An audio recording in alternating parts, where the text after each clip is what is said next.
স্বাস্থ্য সংক্রান্ত সকল প্রকার আপডেট তথ্য পেতে আমাদের চ্যানেলটি সাবস্ক্রাইব করে রাখুন এবং বেল আইকনে ক্লিক করে নোটিফিকেশন অন করে রাখুন, কারণ পরবর্তী সকল ধরনের আপডেট তথ্য আপনি পেয়ে যাবেন সবার আগে। শেওড়া বা সাহারা বৈজ্ঞানিক নাম স্টেবলাস অ্যাসপার হচ্ছে মোরাসি পরিবারের স্টেবলাস গণের একটি সপুষ্পক চিরসবুজ উদ্ভিদ। চলতি কথায় আমরা একে সারা গাছ বলে থাকি। এই গাছ আকারে ছোট ঝোপ জাতীয় ঘন পত্রপল্লব বিশিষ্ট চিরসবুজ গাছ। পাতা ডিম্বাকার, খসখসে ও গাঢ় সবুজ। এর ফল হলুদ। সারা দেশে এই গাছ দেখতে পাওয়া যায়। ভেষজ চিকিৎসায় গাছের ও মূলের ছাল পাতা ঔষধ হিসেবে ব্যবহার করা হয়। চলুন এর ঔষধি গুণাগুণগুলি জেনে নেই। 1. ঊর্ধ্বগত রক্তপিত্তে শেওড়া ছালের রসে পাক্যঘৃত আয়ুর্বেদিক পদ্ধতিতে প্রস্তুত করে আধা চা চামচ মাত্রায় সকালে ও বিকালে 2 বার খেতে হয়।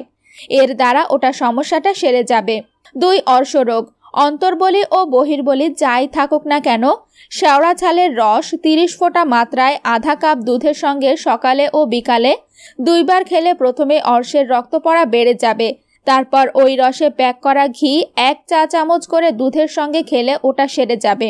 তবে প্রথমে একটু না বৃদ্ধি হলে অর্শের বলি চুপসে যাবে না, তাই প্রথমে রস করে খাওয়ার ব্যবস্থা করে দ্রব্য শক্তিতে একটু বাড়িয়ে নেওয়া। 3. অতিসারে। এই অতিসার পিত্তবিকারের নয়, শ্লেষা বিকার। এই অতিসারের লক্ষণ হলো থেকো থেকো আম বা চাল ধোয়া জলের মতো অসারে দাস্ত অথবা পচা মাংস ধোয়া জলের মতো মল নিঃসরণ হতে থাকলে সেক্ষেত্রে শেওড়া শালের রস ও 20 থেকে 30 ফোঁটা 1 দিন বা 2 দিন বার্লির সঙ্গে খেলে ওটা সেরে যাবে। 4. কোষ্ঠবদ্ধতা। এটা যাদের সাময়িক নয় প্রত্যহ ওই অসুবিধাটায় ভুগে থাকেন তারা শেওড়া পাতা অথবা মূলের ছালের রস দিয়ে ঘি পাক করতে হবে।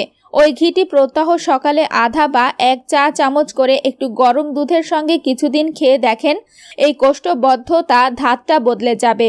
5. হাঁপানি ও কাশি। সকালে উঠলেই অচল। এটাতে যদি সারবে না তবু উপশম তো হবে আধা চা চামচ ঘিয়ের সঙ্গে 2 থেকে 4 ফোঁটা শেওড়া ছালের রস মিশিয়ে খেতে হবে। এটাতে কিছুক্ষণ ভালো থাকবে, তবে আরেকটু বেশি সময় ভালো থাকতে হলে চিরতার গুঁড়ো সিকি বা আধা গ্রাম এর সঙ্গে মিশিয়ে চেটে খেলে ভালো হবে। 6. দাঁতের পাথরি। দাঁতের গোড়ায় পাথরি জমে যাদের, তারা শেওড়া গাছের ছাল চূর্ণ অথবা অন্য কোনো মাজনের সঙ্গে দাঁত মাজলে এর দ্বারা দাঁতের গোড়ার পাথরগুলি ক্ষয়ে উঠে যাবে। 7. শীত্রে বা সেতিতে। শেওড়া বীজের তেল সেতির দাগে লাগালে 1 মাসের মধ্যে ওইগুলো মিলিয়ে যেতে শুরু করবে। তবে যেখানে লোম ওঠে না সেখানে কোনো কাজ হয় না, অন্য জায়গায় স্বাভাবিক হয়। তেল করার নিয়ম: বীজের সময় সুপক্ক হলুদ বীজগুলো সংগ্রহ করে শুকিয়ে পানিতে পিষে তেল করে নিতে হবে। 8. বাত শেথ। মেদ ও কফ বিকৃত হলে বাত শোথ রোগ হয়। এর প্রধান লক্ষণ গোটে, মাংসপেশিতে ও উরুতে ব্যথা।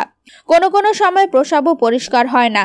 এক্ষেত্রে শেওড়ার পাতা খুব মিহি করে বেটে অল্প গরম করে প্রলেপ দিলে অথবা তেল হলুদ মাখার মতো আস্তে আস্তে লাগালে ব্যথা বা যন্ত্রণা সেরে যাবে। তবে বেশি ঘষা যাবে না, তাহলে সেখানে জ্বালা করবে। 9. হাত পা ফাটায়। শেওড়া গাছের আঠা বা ক্ষীরা হলে ভালো হয়, নইলে ছালের রস লাগাতে হয়। তাই বন্ধুরা, আজকে থেকে এই গাছটি এইসব রোগ সারাতে ব্যবহার করুন। আশা করি উপকার পাবেন।